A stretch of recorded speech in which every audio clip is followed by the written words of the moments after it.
The thing about flow is a lot of people focus on flow in terms of performance, productivity, etc., etc. But actually, to me, it misses the fundamental point, which is that, or the most interesting point, which is that, during flow, we lose our sense of self. Time distorts, we lose our sense of self, and we merge with the moment. And it's not a coincidence that we crave that and love it. Why do people play sport really? Well, it's because they love it in the first instance, and then it becomes about winning and money and blah, blah, blah at a professional level. But really, it always starts with that love of sport, of losing yourself in it. So we crave the losing ourselves in it. And it's the same thing, as I said, in music or all these other things. It's about losing ourselves. So we forget the sport, forget the music, forget the flow even. It's we crave losing ourselves. And if we can lose ourselves, then how real is ourself?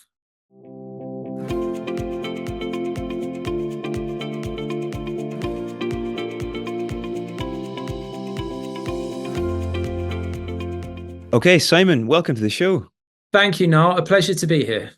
Okay, to get started, could you maybe give us a brief introduction into what non-duality is? Like, how would you explain this to somebody hearing about it for the first time?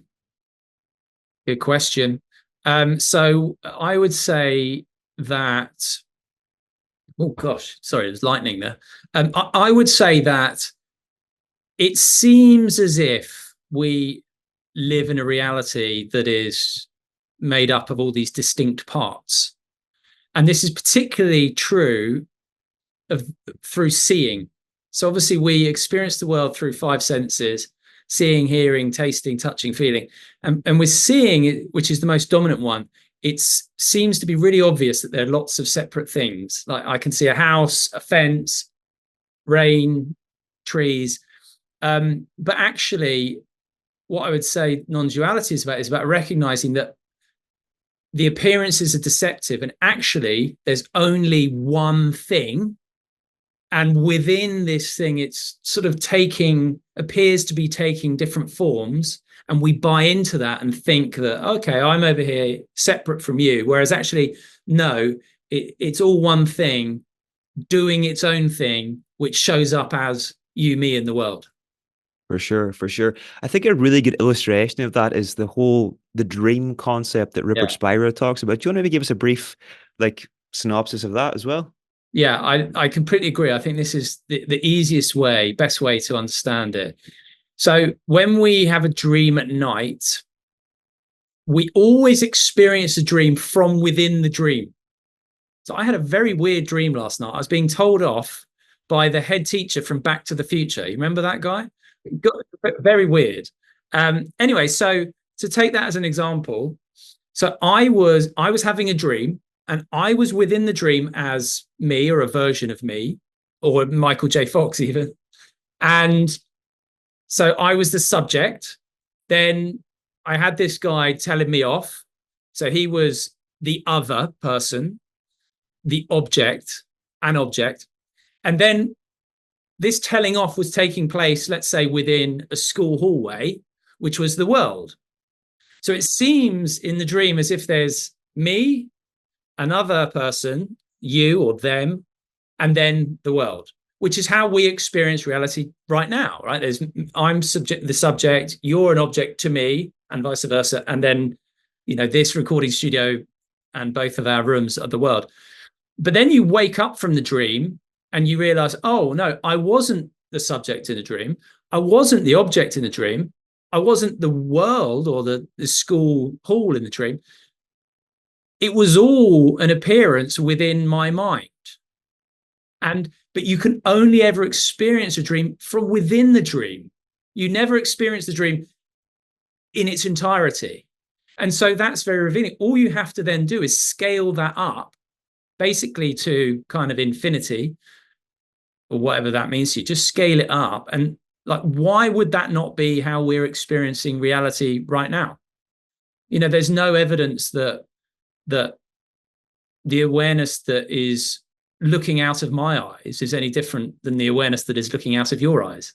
The experience is that the awareness from these two vantage points of Niall and Simon, what is experienced is different. You have your own thoughts and feelings and experiences and relationships. So on that level, we're all individual and unique.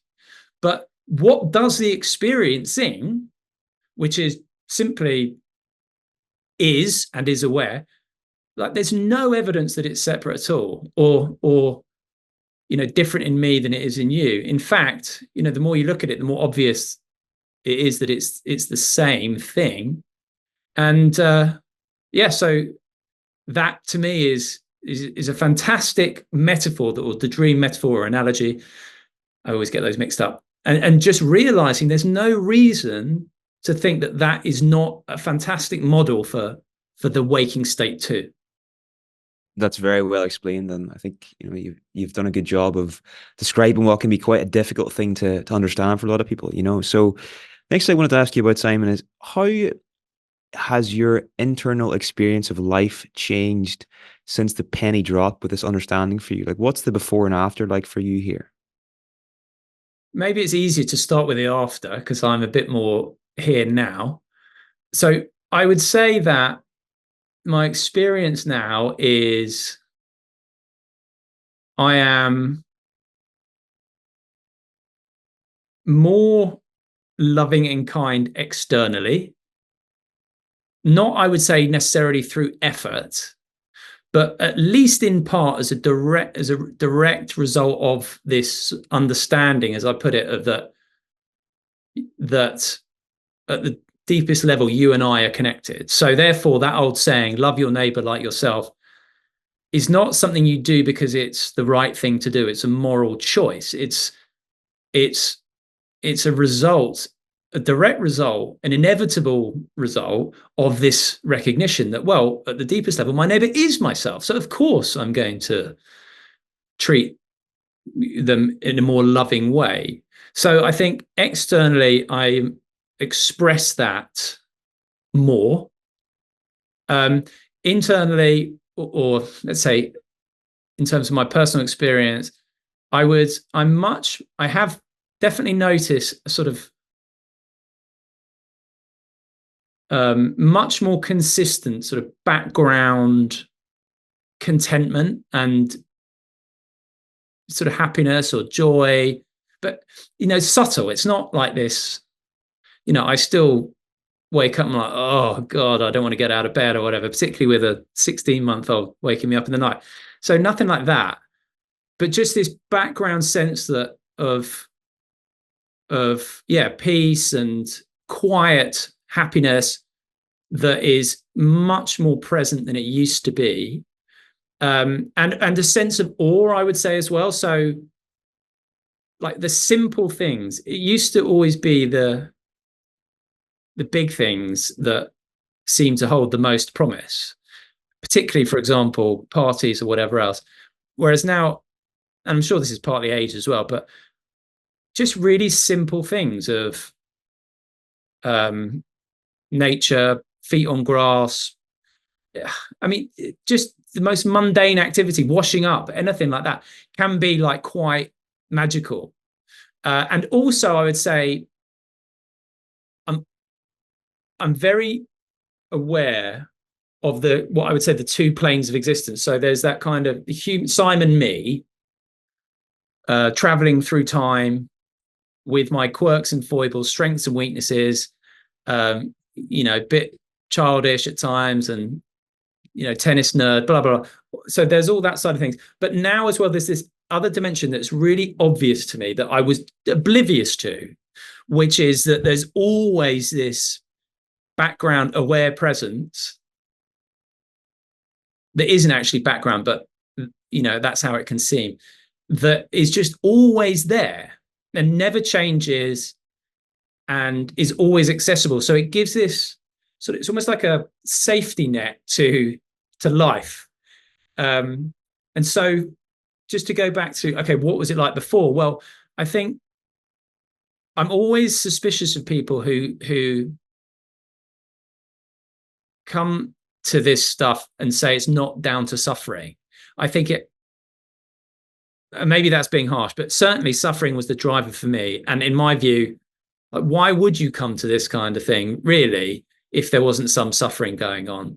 And that was definitely the case for me. So I was looking for answers to some difficulties I was having in terms of relationships, in terms of anxiety, just feeling that things weren't quite right, etc.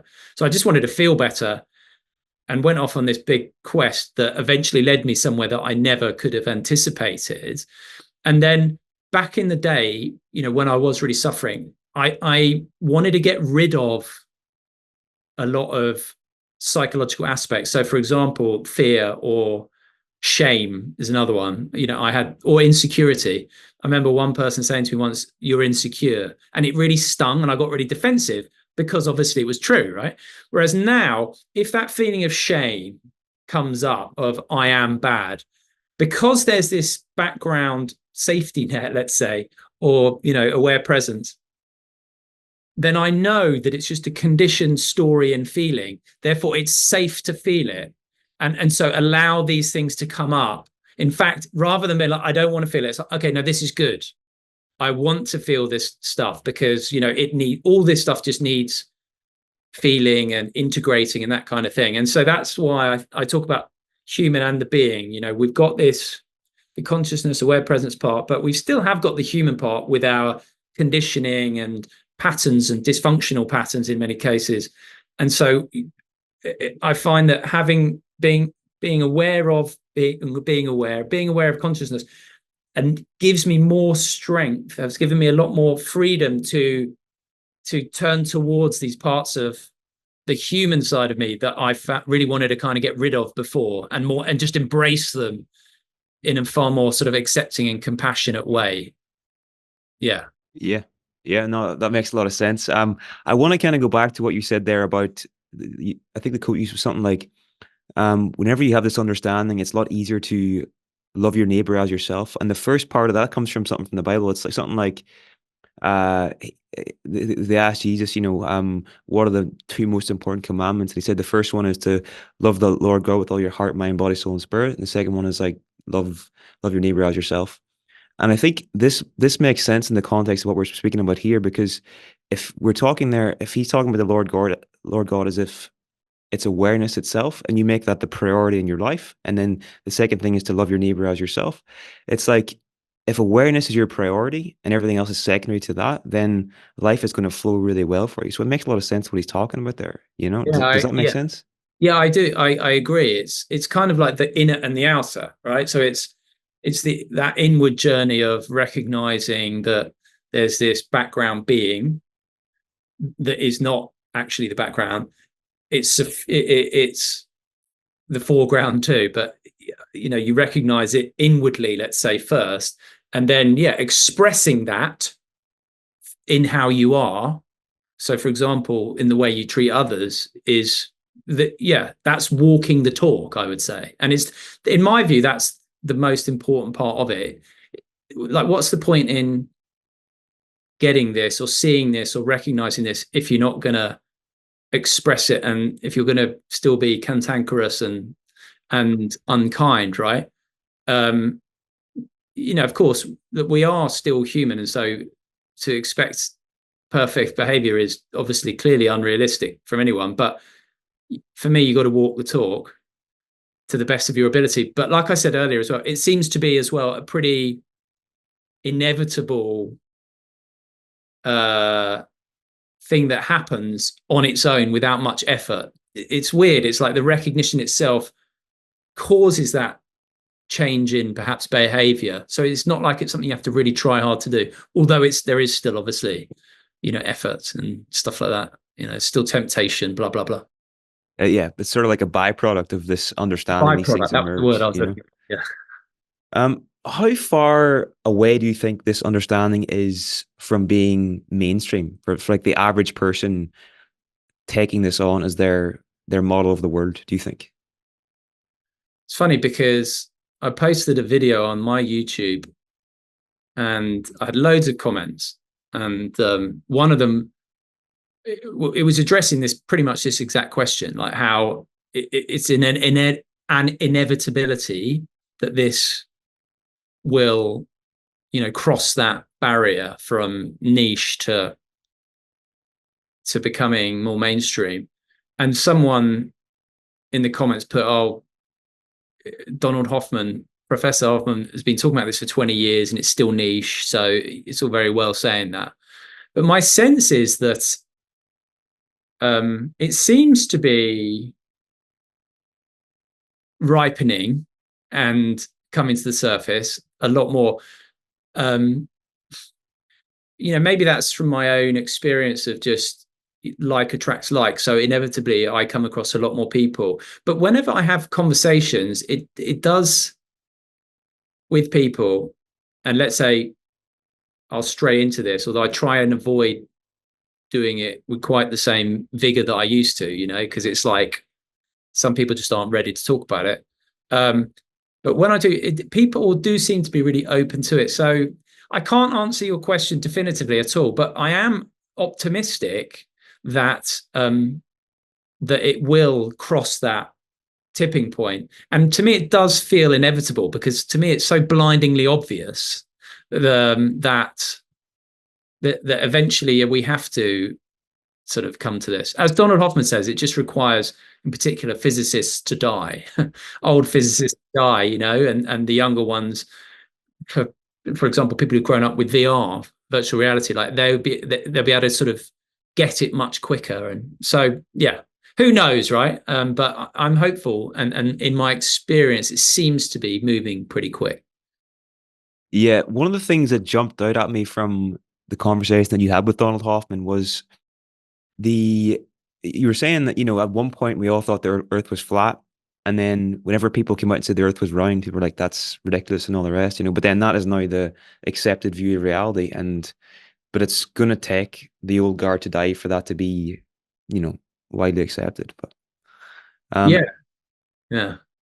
So I wanted to ask you now, Simon, about your book, Champion Thinking. So this is really about the way I interpret it was that there's a real connection between spirituality and sport provides an amazing sort of testing ground or laboratory for spiritual practices, principles, and concepts and stuff as well. So it's a fascinating read from start to finish. I would say at the start, like there's loads of great stories, and it does a good job of making all these concepts accessible.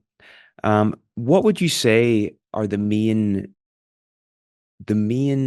takeaways you wanted people to get from that book? Like what were the central ideas you wanted people to leave reading that book with? Right, I'll answer that, but I just quickly, that's very kind, everything you just said, but I just quickly want to comment on your comments there, right? As sport as this actually really fertile ground to explore this stuff. And so when I was growing up, I was obsessed with tennis, loved watching tennis. And so if anyone asked me what I'd wanted to do, it was work at Wimbledon. That led me into sports broadcasting, and I was Radio 1 sports reporter for many years. And then it was during that time that, let's say, the suffering grew to such a degree that I went off on this quest, and then which led me to non-duality, right? And I remember well, let's just say there was one particularly peak experience I had where I was like, I'm doing sport, but my real passion now, and the only thing I'm really interested in, is spirituality. And they're miles apart. How on earth am I, I want to be over here, but I'm over here talking about blooming football and stuff, right? And yet, over time, it soon became clear to me what you just said, that actually sport is this fertile ground, but I just didn't recognize it because of the way sport is covered in such a shallow way. But actually, the most obvious thing, so to come to your question about the book, the most obvious thing is flow, right? So flow, or being in the zone, it is really where you see those magical moments happen in sport. But it's also applicable in other areas of our life. So music, obviously, love, conversation. I mean, some people have it, ironing, like whatever, right? There are all these portals into presence. But I just think sport is arguably the most obvious one, because when someone's in flow, you're like, wow, they've really done something miraculous. And for me, Roger Federer was that guy in terms of, I'm so fortunate to have watched something so transcendent on so many occasions, right? And so starting at the end, as it were, the thing about flow is a lot of people focus on flow in terms of performance, productivity, etc., etc. But actually, to me, it misses the fundamental point, which is that, or the most interesting point, which is that, during flow, we lose our sense of self. Time distorts, we lose our sense of self, and we merge with the moment. And it's not a coincidence that we crave that and love it the most. And then, there are all these byproducts of, top performance and whatever. But like, why do people play sport really? Well, it's because they love it in the first instance, and then it becomes about winning and money and blah, blah, blah at a professional level. But really, it always starts with that love of sport, of losing yourself in it. So we crave the losing ourselves in it. And it's the same thing, as I said, in music or all these other things. It's about losing ourselves. So we forget the sport, forget the music, forget the flow even. We crave losing ourselves. And if we can lose ourselves, then how real is ourself? So to me, that's the most interesting bit is recognizing that. And then you kind of work back from that in terms of, well, if we love losing ourselves, then things like, and when we lose ourselves in the moment, our identity disappears, our status disappears, all the stories that everyone thinks are important that they tell themselves about themselves disappear. Then all of that stuff is shown to be kind of empty and meaningless too. So therefore, it comes back to, for example, things like, okay, what is the point of sport? Is it trophies and winning and success, or is it, this losing yourself and blending with the moment and blending with others as well, and then taking that into all areas of your life. So one of my favorite chapters is with John McAvoy, who was sentenced to life in prison for armed robbery, and then he had an epiphany and realized he was on the wrong path, discovered sport, broke a world record or two, went in jail, and then thought, okay, that's how I'm going to leave my legacy is through sporting achievement. Now, on the face of it, that's a lovely story, right? But actually, it doesn't end there, because he left prison and he went into a school, shared his story. Someone came up to him and said, oh, I'm like you, and I'm worried I'm going to end up in jail. And he realized, oh, hang on, I'm going to take this kid under my wing. I'm going to mentor them, get them through this tricky patch so that they don't end up in jail. And that's more important. It's not about personal success and personal aggrandization. It's the real success is, okay, how can I contribute to the whole? So he recognized that the real joy and beauty for him was in helping this kid, which would then filter down through generations in ways he could never possibly anticipate, and certainly not going to get credit for. But that's an expression of love, which is the other side of the flow aspect. So, okay, and so if I had to summarize it in a couple of lines, I would say we tend to really embrace success evangelism, which is this idea of I'll be happy when X happens. In sport, this is so heightened with a World Cup or a Wimbledon win or whatever it might be. But so many people get there and don't have that sense of deep fulfillment that they expected to get. So expecting to become enough, happy, fulfilled through success in the future, does not live up to its height. But flow is inherently enjoyable. So it's a revealing of our innate enoughness, wholeness. And so therefore it's a flipping round where it's a recognizing that wholeness, that enoughness, that consciousness that we are, and then expressing that in the world. So we've got it the wrong way round. It's not success and becoming enough in the future. It's recognizing we're enough now and then expressing that. And that might be as a World Cup winner or as a business owner or whatever it might be. But it's getting rid of this idea that, oh, I'll be enough then. it's about becoming in the future. No. It's recognizing that what we are now, and then expressing that, which again is a form of love. Mm. It's more inside out than outside in then. Exactly. And with John, an idea that came to mind there as you're speaking is, if there was some kind of service in the future where you'd have two options for commentary, you had the traditional standard sports, commentators, and then you also had the spiritual perspective with Simon Mundie and Johnny Wilkinson or whatever. I think that'd be great value for money. Oh, I'd love that. Um, with John McAvoy's story, one of the things I found interesting about that was just that, like, the same mechanism that got him into organized crime and got him into jail, after he got into exercise and he started to break those world records and all the rest, it was still the same thing driving him towards that until he had that conversation with that kid, and then everything flipped and he realized it's not about his sense of self, it's not about this self-aggrandizement. And I think that's such an important point, Yeah. and in that chapter, you also talk about the story of Henry Fraser, and that was just mind blowing and Mm. tragic, but also, a lot of important lessons in there. Like, what do you think the main things we can learn from the life from his example? It's all about, I suppose, realizing that we're not in control. Yeah, exactly. Right. We have 5-year plans and all that stuff. And there's some validity in that, because obviously it's nice to try and set course. But at the end of the day, we don't actually know what's going to happen 5 minutes from now, let alone 5 years from now. And, if I look back on my own life, how I've ended up having this conversation with you, like, I never would have anticipated that. It's so, there's something that is in the driving seat so much more than we realize. And obviously we can't really tell if something is not only good for us, but the much bigger picture of the whole as well. That's what I like. What Bernardo Kastrup says is, life is not about you, it's about what life wants to do through you. So there's no guarantees about it's going to be nice and sweet and fun and, happy ever after on that front.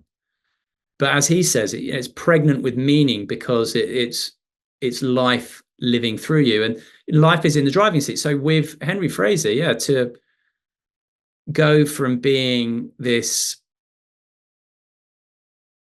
very physically orientated rugby player to a quadriplegic, and there's that really evocative bit where he speaks about being in hospital and having this sort of realization after 8 weeks, when he saw himself in the mirror and all his muscle had wasted away and he was in this big wheelchair, and having this realization of his predicament, and just absolutely breaking in terms of his emotions.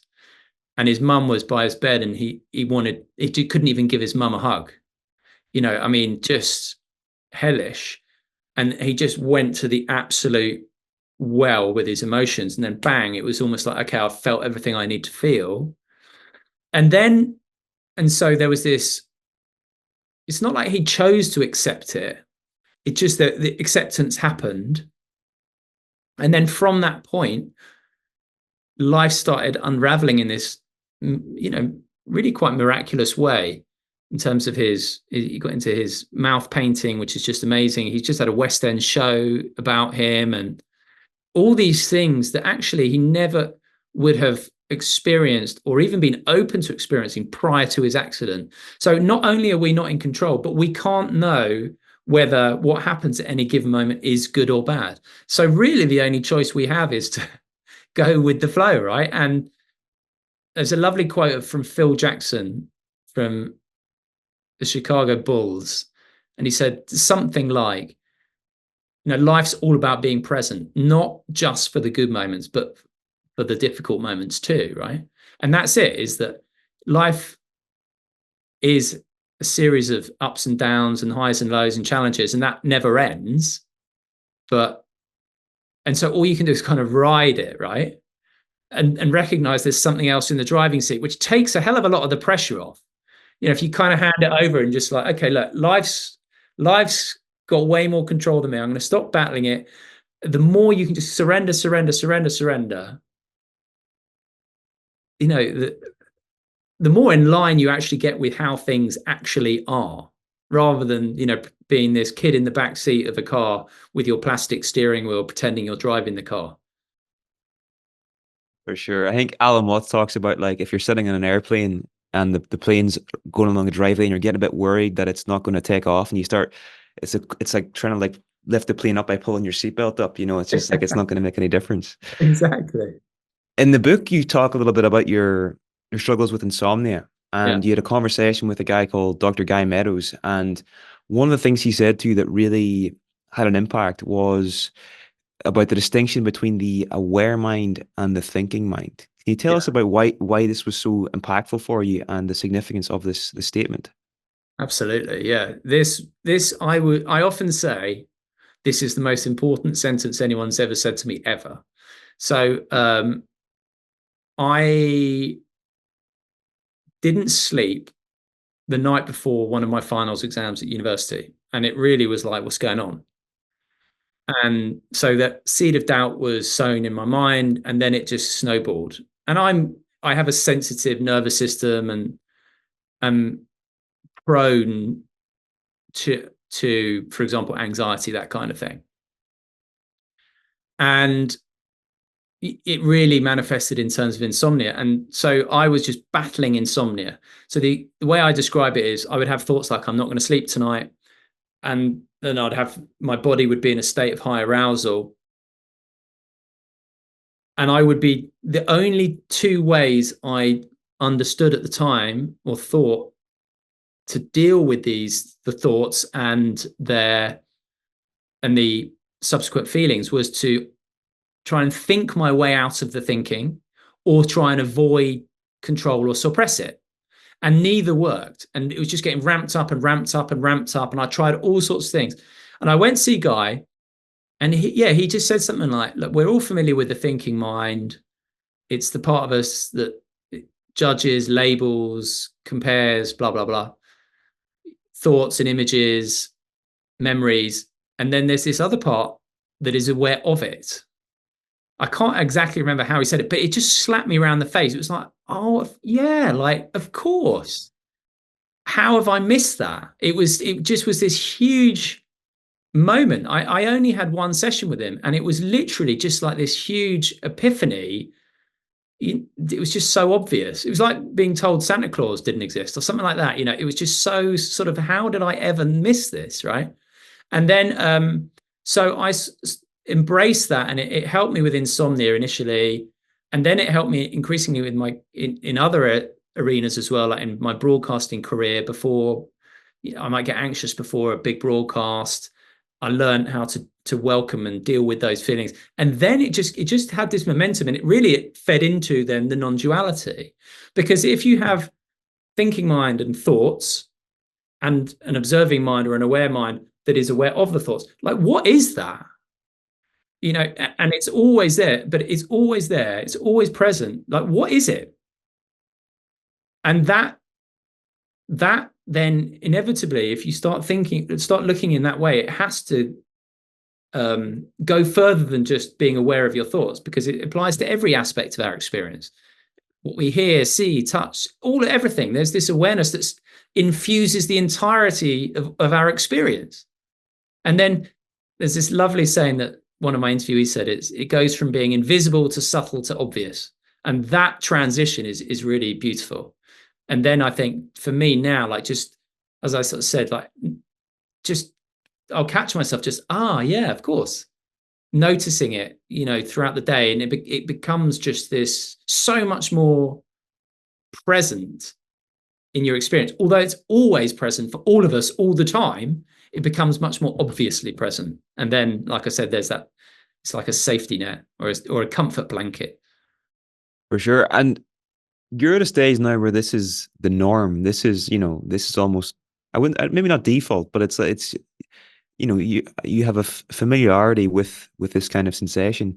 What would you say to somebody that hasn't had this realization yet? Is there any way to make this happen, or is it something that just has to happen by itself?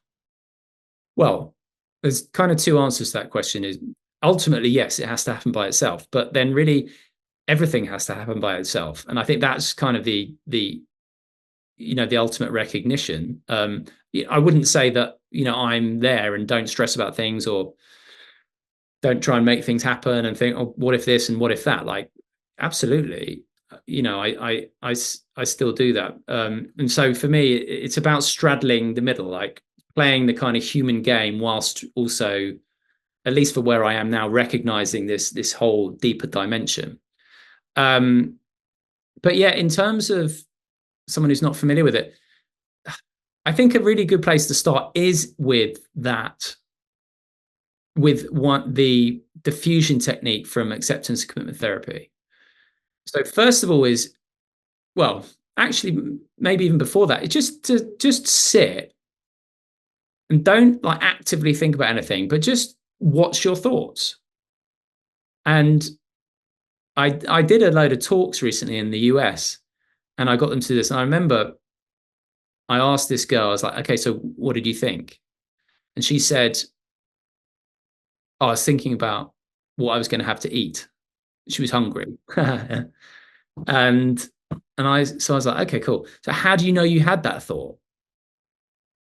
And that completely flummoxed her. She's like, I don't even really know what you mean with that question. But I was like, okay, but like, what was it? Was it an image in your head? Was it words? Was it feeling? Like, what was it? And she's like, yeah, I had an image of a burrito or something like that, right? And okay, I'm like, okay, so you had an image. So it's like you saw that image of this burrito. She was like, yeah, I suppose I did.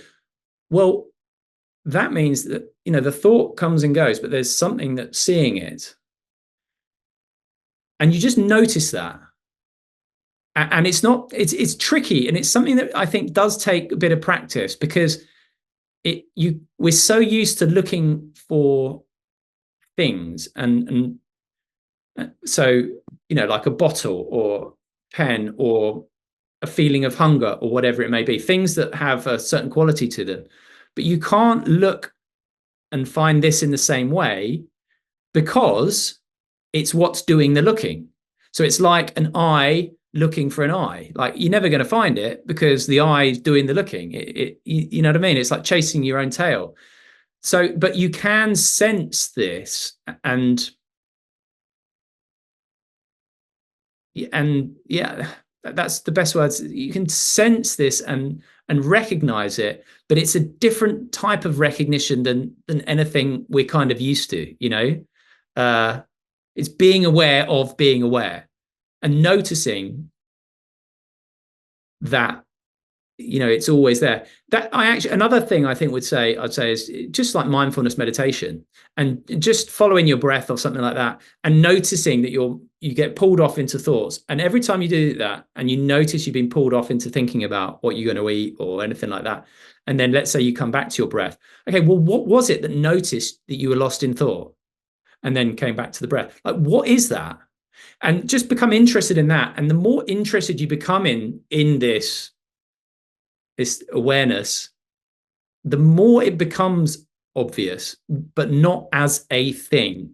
I think that's where people get perhaps a little bit confused, or it was definitely tricky for me. It's like it can't be known by the mind, because the mind can only judge and label and conceptualize, and you can't conceptualize this because it's before the mind. I'm probably just confusing people more here, but yeah. So yeah, just don't play with your thoughts and see what comes up, and notice that you notice a thought. I think that's a good starting point. Even just 30 seconds. I think something I heard Eckhart Tolle say was like, you're on the right track is if you catch yourself thinking someday and you just laugh at yourself. You're like, Yes. that's a good metric, maybe. 100%. Yeah, that's absolutely right. And I'll give you another quick example. Is that, like I said, like my mood will still go up and down, like all of us, right? If I'm tired or any of that kind of stuff, or the kids are being annoying, whatever, right? And so the texture and the content of my thoughts changes. And let's say, I don't know, I've had a setback at work or something like that. a thought might come up like a bit anxious or worrisome, but it's being able to spot it in that moment that, oh, it's just a thought. That is, it's such a, it's so freeing. It doesn't mean that you're going to be like, oh, it's just a thought. Oh, great, I'll crack on. Like, it still can be like, you know, you still might feel unpleasant, but it gives you that freedom to just recognize that whatever's going on is just, yeah, it's like the weather, right? You know, I was in Texas and it was lovely and sunny. It's been hacking it down today. Same is true with our experience. It's always changing, but the background stays the same. Definitely, definitely. One of my favorite chapters in the book, Simon, is doing doesn't lead to being, or doing does not end in being. Yes. And you start that with Johnny Wilkinson, 2003, he won the World Cup. And, you know, in the moment, he's absolutely elated. You know, he's just nailed that. It was a drop goal, I think, like quite later on. Nails that, achieves the pinnacle of everything he's ever spent his whole life working towards. And then the next day, he's like flat. He's like, you know, it's like, what now? Low as it ever been, he says. Yeah. And then there's an example as well of Buzz Aldrin. This isn't in your book, but it's a similar thing. You know, he spent his whole life working towards getting to the moon, you know, and he finally achieves it. And then he gets back to Earth and he's like, what am I going to do now? You know, and he basically becomes an alcoholic, gets arrested, like his life just totally disintegrates, you know. So a big thing, a big takeaway from your book is just this idea that success is not synonymous with happiness, you know. Yeah. And do you want to maybe speak to that a bit? Because that is like, that's a really important thing to be speaking about, because our whole culture, like everything that we're told growing up is like, have this vision, go after it, achieve it, and you will be happy. And yeah. From what the people you've spoke with in your book and covered, you find that isn't the case. You know, do you want to maybe talk about that? Absolutely. Yeah. Yeah. It's that. So I call it success evangelism. This, like you said, this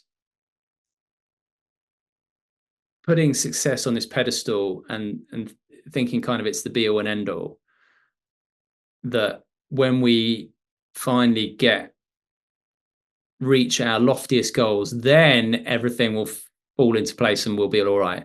And so therefore we postpone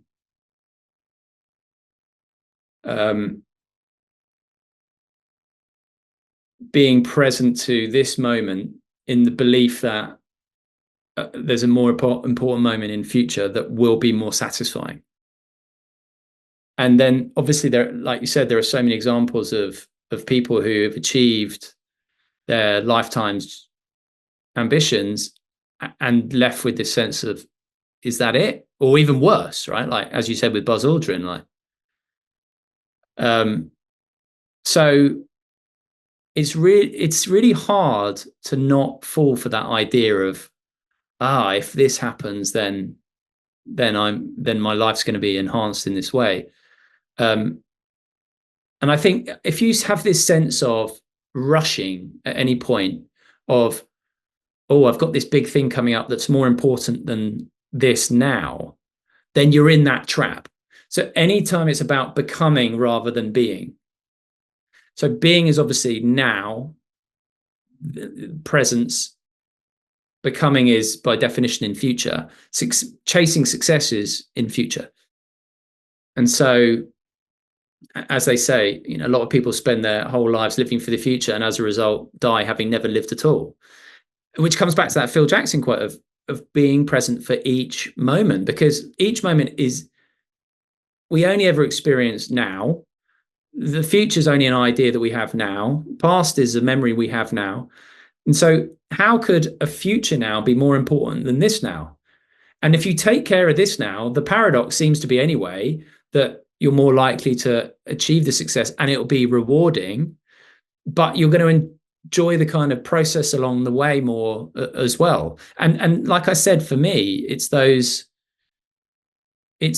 you know, I'm just looking out my window now and it's been raining. You know, I love walking the 15 or so steps to my house across the grass, particularly if it's been raining. I do it barefoot, like just connecting with the grass.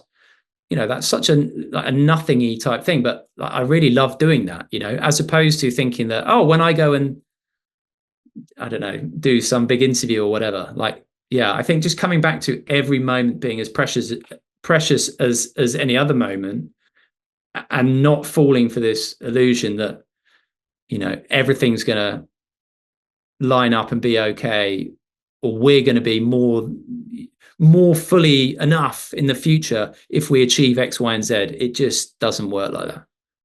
100%. And I agree, right?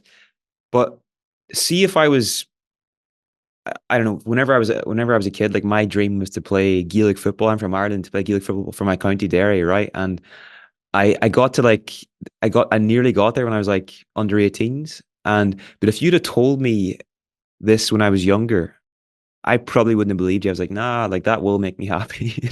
Yeah, yeah. So what would you say to somebody young listening to this that is just convinced, if I achieve X, if I achieve X outcome, it's going to make me happy. And they're just like, this is the path for me. Yeah. So why did you like Gaelic football in the first place? I loved team sports. I just loved the feeling I would get on the pitch whenever things were going well. You had that bit of synergy with your teammates.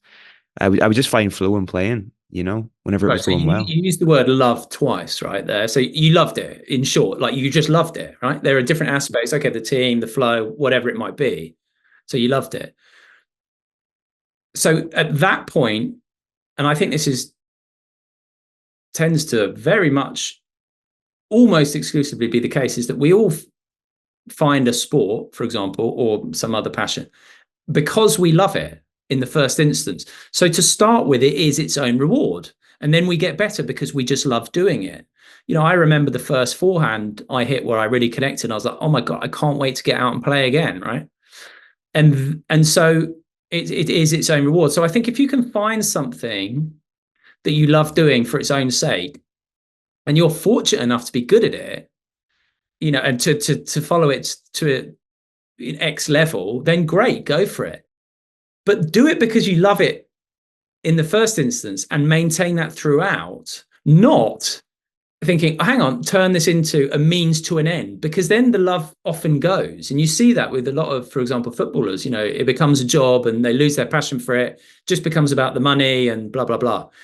And again, someone I think is a really good example of this is Roger Federer. Like I was always struck when I watched him at Wimbledon, because I was reporter and am the reporter, or have been the reporter for the BBC there for years. So I'd always watch him like practice. And he just looked had that childish joyfulness of just being out there hitting balls. And to me, you could see that in the way he played with such variety.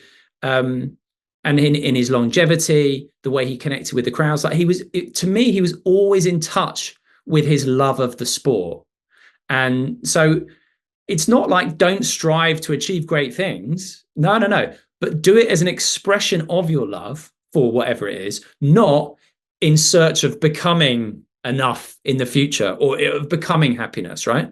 It's the happiness is where you start from, not where you try and get to. Definitely. That's very well said. And I think my younger self might have probably embraced that a bit more than most of what is said. So something else that I found quite interesting from the book was the work. I think you spoke about Amy Azicki and Katie Right. Mobed, Yeah. and this idea that a lot of elite performance and a lot of high performers, this drive they have, this is often rooted in maybe a trauma or a sense of deficiency. And I wanted, what are your thoughts on that? And have you found many examples where someone achieves excellence in this field without that origin? Um, so yeah, so Amy and Katie like both speak to this phenomenon, but have a slightly different take on it. So Amy Zicki sort of talks about like the drive to reach an elite level in sport. So much is required of you.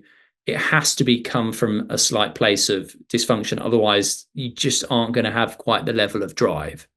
And there is some research that backs that up. There's a study I think I cited, which is Talent Needs Trauma, and they looked at a number of Olympic athletes and they'd been through something. And then also there is that also how you define trauma, because I spoke to Bessel van der Kolk, who wrote the book The Body Keeps a Score, and we think of trauma as these big events, like the loss of a pet or a dreadful car crash or something like that. But actually, often just not feeling seen and heard as a child can be more consequential. And the example he gives is during the Blitz, when the kids who were sent away for their own safety to the countryside to stay with families, they were more traumatized than the kids who stayed with their parents, who might have seen bombed out buildings and, you know, dead bodies and whatever else. And so there's that attachment element. So yeah, there does seem to be a lot of driver for high performance in sport, in business, and whatever it can be. In my view, in my experience, from the research I've done, it frequently comes from a place of whether it be disquiet or a bit of trauma or those kind of things. Now, that's not necessarily a bad thing, because suffering, as we've spoke about earlier, can be a real catalyst for some beautiful things in life. And it's also unavoidable to a degree. And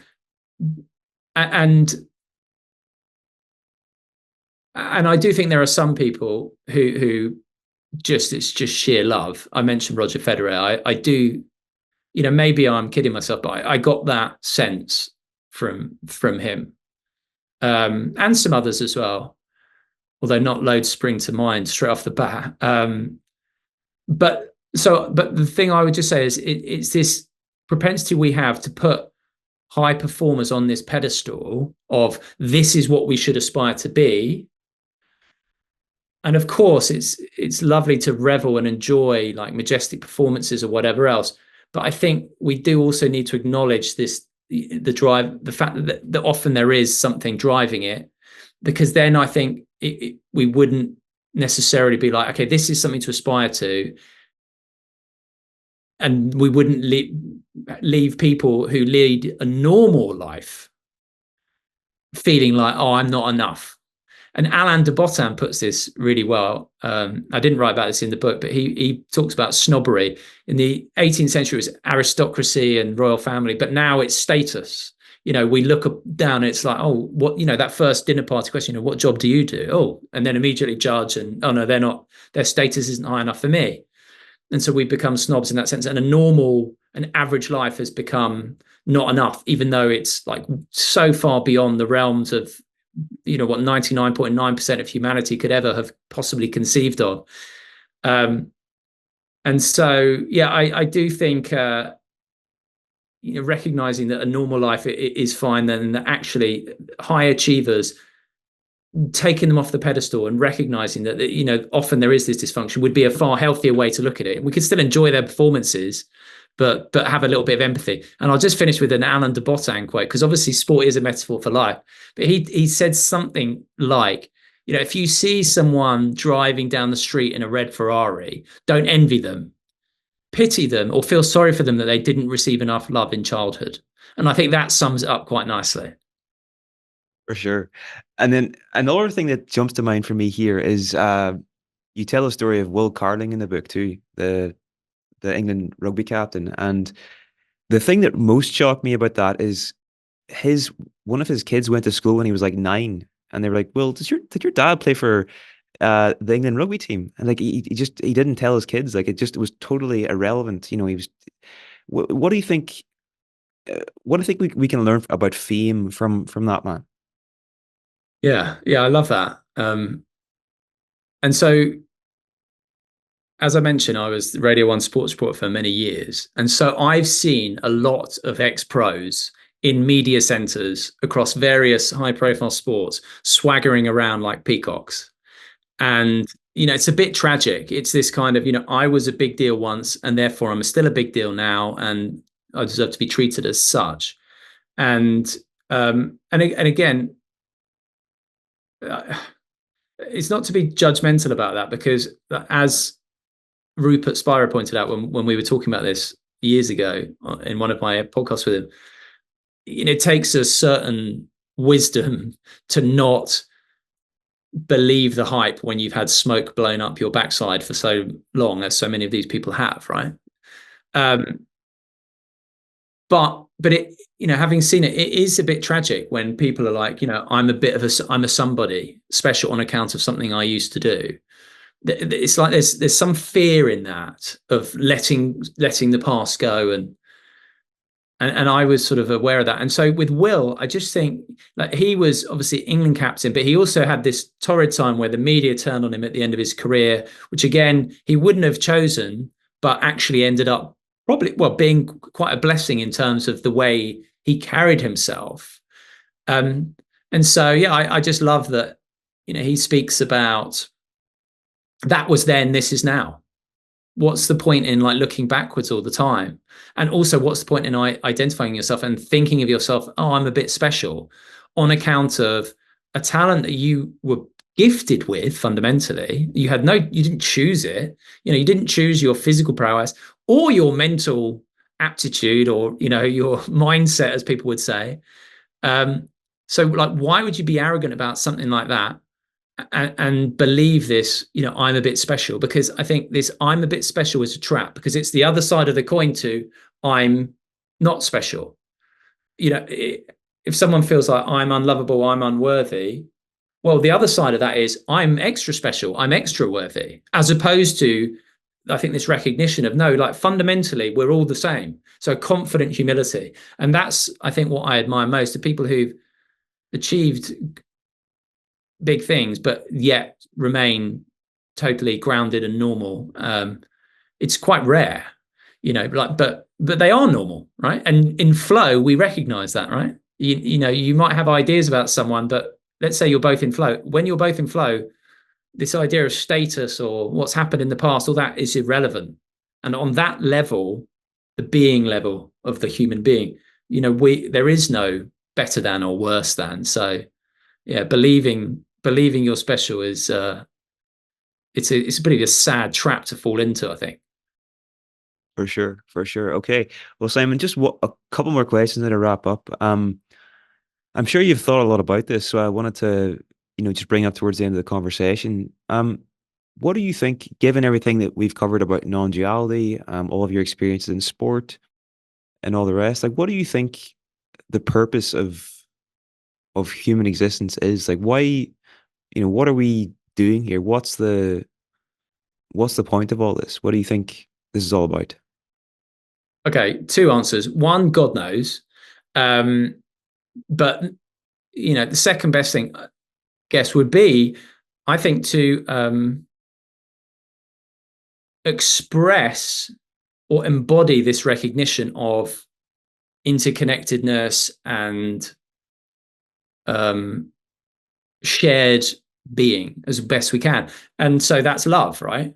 Like, love has so many forms, or seems to have so many forms. It's most commonly identified with romantic love.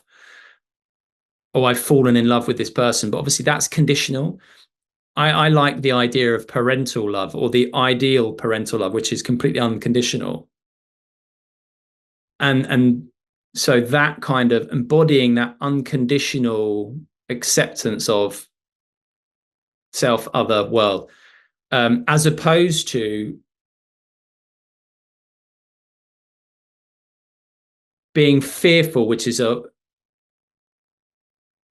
linked with separation. Like, if it's us and them, you and me, and the only way I can get ahead is at your expense, that's fear, right? Right. If I don't get it, you're going to get it. As opposed to, oh no, you and I are two expressions of the same thing. In which case, of course, like, let's, like, recognize that in the way we behave. Yeah. So put it simply, it would be trying to embody love over fear. Okay, awesome. And last question. So, a lot of people have different sort of root metaphors for how they understand life. So, like, I think Alan Watts would have said, like, it's a musical thing. I've spoke to people that say it's a test. I've spoke to people that say, different perspective. Do you have a basic metaphor you look at life through? And if not, no worries. Just thought I'd ask. I I don't, but I'm going to go away and mull the one over. But I do think the one that comes to mind is one of Alan Watts's, which is it's a dance. So you don't dance to reach the end. You don't dance to arrive at a certain point in the dance floor. You dance for the point of dancing. So we live to live, which comes back to the whole being now as opposed to becoming in the future. So that would be a nice one. And one of my guests said that for her, it was gardening. She's like, I don't like housekeeping. Or no, I don't like, fixing stuff in the house that I want to get to the end of. But when I'm gardening, I'm not gardening to get to the end. I love it for its own sake.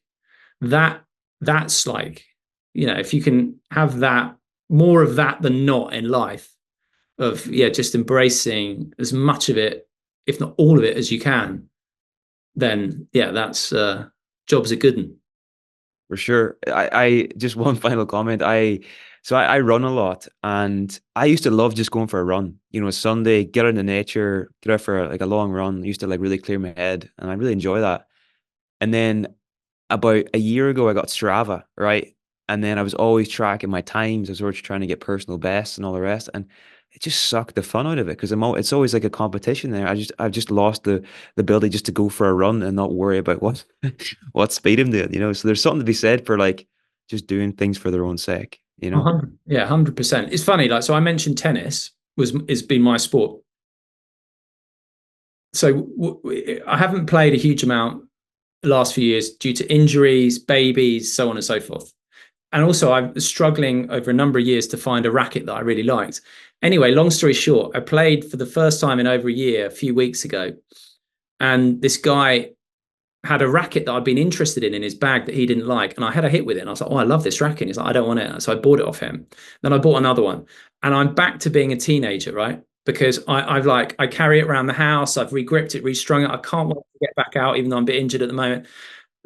I take it into the bedroom, like nothing weird, but like I just love having it with me. It really reminds me of having that childish, enthusiasm back, and just loving sport for its own sake. And so, if sport's a metaphor for life, just taking that into as many domains as we possibly can, then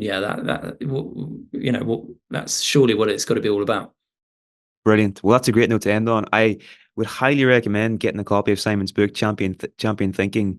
Honestly, as I listened to the audiobook, and it was difficult sometimes because I had other things to do. I was like, right, I need to stop listening to this now because it was just like, it's really entertaining to get through, but the spiritual concepts and everything else are sort of contained within there, like sort of like Trojan horses almost, if that makes sense. So it's a really good book. Well done to you for writing it. And where can people learn more about your work, your podcast, and everything else online, Yeah. Simon?